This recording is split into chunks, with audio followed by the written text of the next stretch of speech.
மதிப்பிற்குரிய மீனராசி நண்பர்கள், சகோதர சகோதரிகள் அனைவருக்கும் எனது கனிவான வணக்கங்கள்.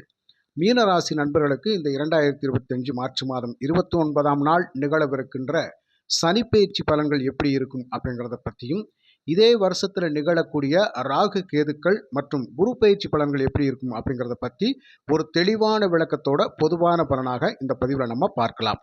நண்பர்களை, புதுசாக நம்ம காணொலியை பார்க்குறவங்களான்னா கொஞ்சம் சப்ஸ்கிரைப் பண்ணி ஆதரவு கொடுங்க. உங்களுடைய மகத்தான ஆதரவை நான் மனதார வரவேற்கிறேன். மீன ராசி நண்பர்களுக்கு இந்த பதிவில் ஓப்பனிங்கில் நான் சொல்லக்கூடிய விஷயம் என்ன அப்படின்னு கேட்டால், ஜென்மச்சனி அப்படிங்கிற ஒரு பயம் உங்களுக்கு தேவை இல்லை. அதை பற்றி நீங்கள் பயப்பட வேண்டிய அவசியமே கிடையாது.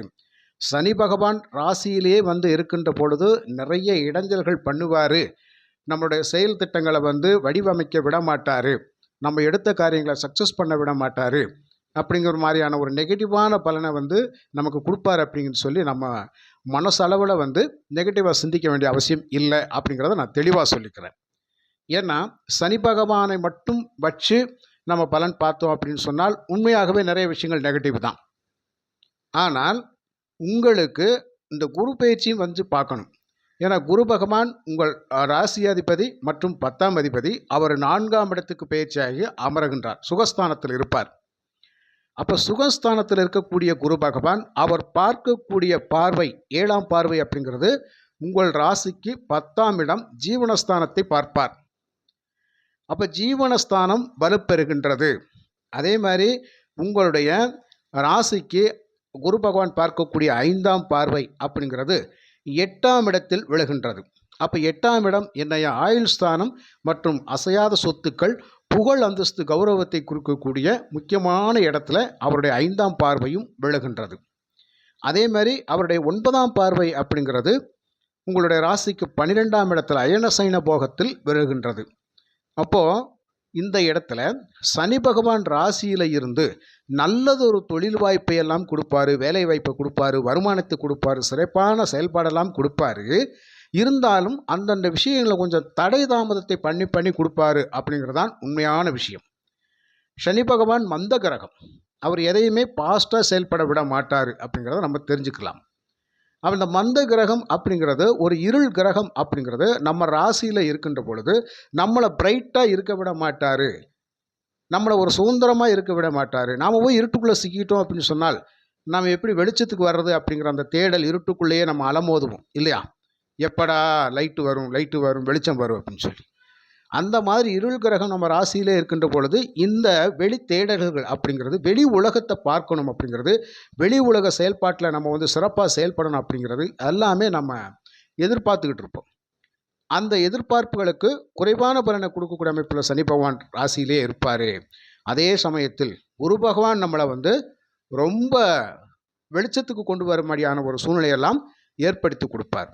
அப்போது சனி பகவான் ராசியில் அமர்வது ஒரு பக்கம் நெகட்டிவான விஷயமாக இருந்தாலும், இன்னொரு பக்கம் குரு பகவான் அவருடைய ஒளி பொருந்திய ஒரு பார்வையினால் இந்த மீனராசி நண்பர்களுக்கு சகல விதத்திலையும் நன்மைகள் அதிகமாக நடைபெறக்கூடிய காலகட்டங்களாக இந்த காலகட்டங்கள் இருக்கும் அப்படிங்கிறத நம்ம தெளிவாக எடுத்துக்கலாம். அப்போது சனி பயிற்சி நமக்கு கெடுதலை பண்ணிடும் அப்படின்ற அந்த சிந்தனை நம்ம மாற்றிக்கலாம். இங்கே 12ஆம் இடத்தில் ராகு பகவான் இருப்பார். 12இல் ராகு பகவான் இருந்தால் பலவிதமான நமக்கு வெளியூர், வெளிநாடு, தூரதேச பிரயாணங்களை அதிகப்படுத்துவார். நிறைய வெளிநாடுகளுக்கு சுற்றி பயணித்து சில விஷயங்களில் பணம் பொருளை கூட நிறைய செலவழிக்க வைப்பார். சம்பாத்தியத்துக்கு போகிறது ஒரு பக்கம் இருந்தாலும் நிறைய இழப்பீடுகளையும் இவர் செய்வார். அப்படின்ற பொழுது இந்த இடத்தில் அந்த மாதிரியான ஒரு நெகட்டிவான செயல்பாடுகள் இல்லாமல் அந்த 12ஆம் இடமும் வலுப்பெறக்கூடிய அமைப்பில் இங்கே குரு பகவான் தனது 9ஆம் பார்வையால் ராகு பகவானை பார்க்கின்ற பொழுது இங்கே ராகு பகவான் பாசிட்டிவான பலனை கொடுக்க இருக்கின்றார். அப்போ அயனசயன போகம் அப்படிங்கிறது, விரயஸ்தானம் அப்படிங்கிறது, மோட்சஸ்தானம் அப்படிங்கிறது வலுப்பெறுகின்றது. அப்போ நிம்மதியான உறக்கம், சந்தோஷமான பயணங்கள், ஆதாயகரமான பயணங்கள். நம்ம என்ன ஒரு ஜோலிக்காக வெளியில் கிளம்பி போனாலும் நமக்கு போகிற காரியங்கள் சிறப்பாக நடந்து வெற்றி பெறக்கூடிய அமைப்பில் நம்மளுடைய பயணங்கள் சிறப்பாக அமையும் அப்படிங்கிறது, அலைச்சல் திருச்சல் இல்லாமல் இருக்கும் அப்படிங்கிறத நம்ம எடுத்துக்கலாம். அப்போது இந்த மீனராசி நண்பர்களுக்கு இவ்வளவு பாசிட்டிவான விஷயங்கள் நடக்க இருக்கின்றது. அதுக்கு நேர உங்களுக்கு 6ஆம் இடத்தில் பார்த்தால் கேது பகவான் இருப்பார். பொதுவாகவே கேது பகவான் 6ஆம் இடத்தில் இருக்கிறது அப்படிங்கிறது ரொம்ப சிறப்பான விஷயம். அப்போ 6ஆம் இடம் அப்படிங்கிறது கடினமான உழைப்பு ஸ்தானம். அந்த உழைப்பு அப்படிங்கிறது கடவுள் மேலே பாரத்தை போட்டு உழைக்க போகிறோம், அவ்வளவுதான். அப்போ கடவுள் மேலே பாரத்தை போட்டு உழைக்கின்ற போது நமக்கு கைகாலுக்கு நல்ல சுகம் கொடுக்கும், நல்லா இருப்போம் அப்படிங்கிற மாதிரியான ஒரு அமைப்பு இல்லையா?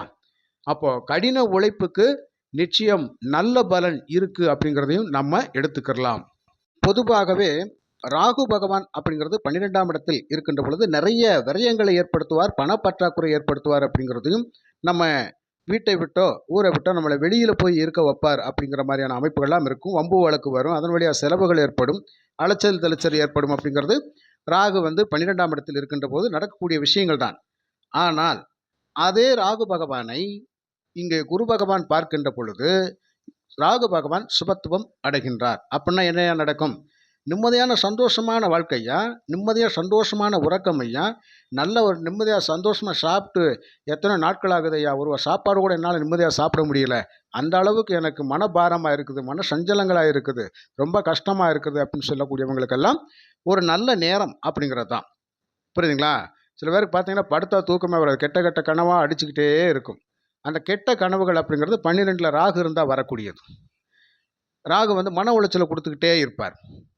புரியுங்களா? அப்போ இந்த நேரத்தில் ராகு பகவானை குரு பகவான் பார்ப்பது அப்படிங்கிறது ரொம்ப சிறப்பான விஷயம். அப்போ இதுக்கு நேர ஆப்போசிட்டான நல்ல பலன்கள் நடக்கும் அப்படிங்கிறது தான். புரியுதுங்களா? அதே மாதிரி 6ஆம் இடத்தில் இருக்கக்கூடிய கேது பகவான் எடுத்த காரியங்களில் கட்டாயம் வெற்றி பெற வைப்பார். கேது 6ல் இருக்கிறது அப்படிங்கிறது ரொம்ப ரொம்ப சந்தோஷமான விஷயம். மன தைரியம் கூடி வரும் ஐயா. அதே மாதிரி பாட்டன் வழியில் இருக்கிற சொத்துக்களால் பல வழியில் உங்களுக்கு நன்மைகள் அடையக்கூடிய அமைப்பில் இருப்பீங்க. இந்த நேரங்களில் தான் நமக்கு நல்ல நல்ல வேலை வாய்ப்புகள் எல்லாம் கிடைச்சி பணப்பொருள் சம்பாதிக்கக்கூடிய அமைப்பில் நாம் இருப்போம் இல்லைங்களா? அப்போ ராகுகேது பேச்சுகள் அப்படிங்கிறது மீனராசிக்கு சுபத்துவமான பலனைத்தான் கொடுக்க காத்திருக்கின்றது, கெடு பலன்களை குறைக்கின்றது அப்படிங்கிறத நம்ம எடுத்துக்கலாம். இப்போ 4ஆம் இடத்தில் குரு பகவான் இருப்பது, குரு இருக்கும் இடத்தை விட பார்க்கும் இடத்துக்குத்தான் பலனை அதிகமாக கொடுப்பார். அப்படிங்கிறதுனால குரு பார்க்க கூடி நன்மை அப்படிங்கிறது நமக்கு தெரிஞ்ச விஷயம், கேள்விப்பட்ட விஷயங்கள் இருந்தாலும் அந்த குரு பகவான் உங்கள் ராசிக்கு 12ஆம் இடத்தை பார்க்கின்றார். நல்லதொரு சிறப்பான பலன்.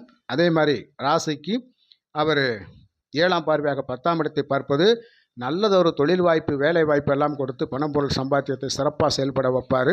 அதாவது செய்கின்ற கர்மங்கள் சிறப்பாக இருக்கும். இது வரைக்கும் வேலை இல்லை, வருமானம் இல்லை, கடந்த காலகட்டங்கள் எப்படியோ போயிடுச்சு, இந்த இப்போயாவது ஒரு நல்ல வேலை வாய்ப்பு கிடைக்குமா எடுக்குமா, அப்போ ஒரு எதிர்பார்ப்பு இருக்கும் பார்த்தீங்களா? அந்த எதிர்பார்ப்புகள் அப்படிங்கிறது மனநிறைவோடு நிறைவேறக்கூடிய அமைப்பில் நிச்சயமாக உண்டு. அதுக்கப்புறம் பார்த்தீங்கன்னா அவர் பார்க்கக்கூடிய 5ஆம் பார்வை அப்படிங்கிறது 8ஆம் இடம் அப்படிங்கிறது ஆயுள் ஸ்தானத்தை பார்க்கின்றார். அப்படிங்கிறது இந்த நேரங்களெல்லாம் நிறைய அசையாத சொத்துக்களாலும் வாங்கக்கூடிய யோகம் உண்டு ஐயா. நீண்ட நாட்களாக வம்பு வழக்கு பிரச்சனைகள் போயிட்டு இருக்குது அப்படின்னா அது தாராளமாக தீர்த்து வைக்கக்கூடிய அமைப்பில் இருக்கும். கோர்ட்டு கேஸ் வம்பு வழக்கில் இருக்கக்கூடிய மீனராசி நண்பர்களுக்கு நிச்சயமாக விமோசனம் அப்படிங்கிறது தீர்ப்புகள் உங்களுக்கு சாதகமாக அமையக்கூடிய அமைப்பில் இருக்கும். அதுக்கப்புறம் ஒரு கௌரவமான வாழ்க்கை அப்படிங்கிறது, இதுக்கு முன்னாடி ஒரு கடன் பிரச்சனையில் இருக்கிற, ரொம்ப தொந்தரவாக இருக்குது, எங்கே போனால் நிம்மதி குறைபாடாக இருக்குது, அப்படியெல்லாம் இருக்கக்கூடியவங்களுக்கெல்லாம் அந்த பிரச்சனையிலிருந்து மீண்டும் வெளிவரக்கூடிய அமைப்பில் இந்த குரு பகவானுடைய 5ஆம் பார்வை 8ஆம் இடத்தை வலுப்படுத்துகின்றது. ஆயுள் பலமும் சிறப்பாக இருக்கும். ஆயுளை பற்றிய கவலைகள் நம்ம பட வேண்டிய அவசியம் இல்லை அப்படிங்கிறது புரிஞ்சுக்கங்க. அப்போது 8ஆம் இடம் வலுப்பெறுகின்றது. அதனால் மீன ராசியை பொறுத்த மட்டும் ஜென்ம சனி அப்படிங்கிறது நமக்கு ஓரளவுக்கு நெகட்டிவான பிரச்சனைகளை கொடுத்தாலும் பாசிட்டிவான பலாபலங்கள் அப்படிங்கிறது எல்லா விதத்திலையும் எப்படி தொழில், வேலைவாய்ப்பு, வருமானங்கள் எல்லாம் சிறப்பாக நல்லதொரு வாய்ப்புகள் எல்லாம் கொடுத்து நம்மளை நல்வழிப்படுத்துறதுக்கு தான் இந்த அமைப்பு அப்படிங்கிறது சிறப்பாக இருக்கின்றது.